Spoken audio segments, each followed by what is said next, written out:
Hi, it's Greg Burdine, pastor at Faith Baptist Church in Adrian, Michigan, with a Bible verse for you today. The first day of October.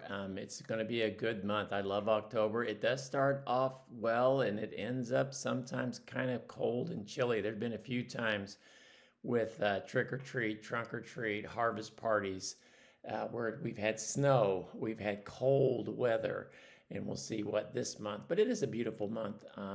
I love the sights and the smells and the experiences. It's always good. Today is my oldest granddaughter's 15th birthday, so that makes me feel old. But happy birthday, Ellie. Hope you're having a good day.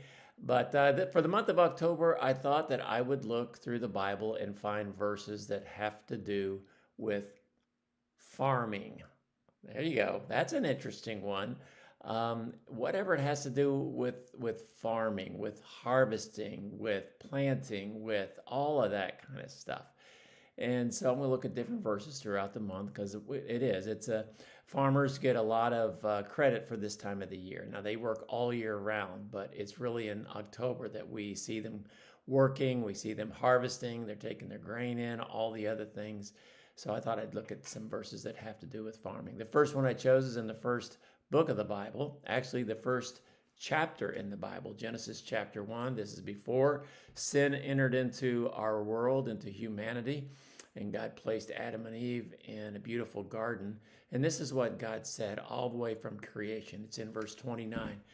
Then God said, I give you every seed-bearing plant on the face of the whole earth, and every tree that has fruit with seed in it. They will be yours for food. God gave people plants and trees that has seed in it. And a lot of times that seed is what continues on. And so you plant it and it bears seed, and then that way you can plant it again and plant it again and plant it again, and it's ongoing.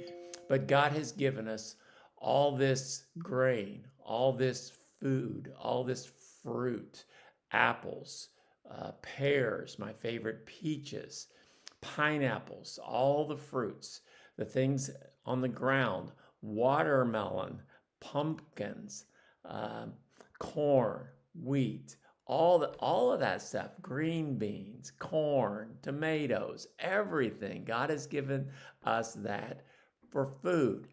Now, I know that there are some that are vegetarians and there are some that are vegan, and there's all kinds of different, divisions of that. And there are others that are meat eaters. But I think it's just interesting that a person can live just on vegetables.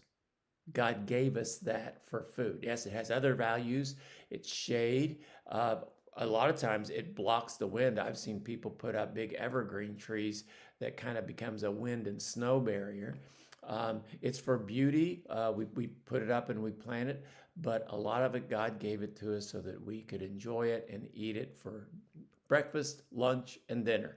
Some of you may have even had oatmeal when you ate your cold cereal this morning, your frosted flakes or whatever you had, shredded wheat or grape nuts. I don't know what you had for breakfast. It was made out of the plants. When we have lunch and we have a sandwich, a loaf of bread, a peanut butter and jelly sandwich, it's all from the ground. And thank the farmers, but thank God. God gave us this. We work it, but God gave us this. And that is why our tradition in our house is before we eat, we thank God for the food because he gave it. Well, I hope that you'll do that today. If you don't normally do that, I hope that you'll take a few minutes today and consider and thank God for your food. Maybe even now, if you're at home, you can go into the pantry and look at all the food you have, look in your refrigerator, all the food that you have. Say, God, thank you that you provide for my food. God bless you. Have a great day. I'll bring another Bible verse about farming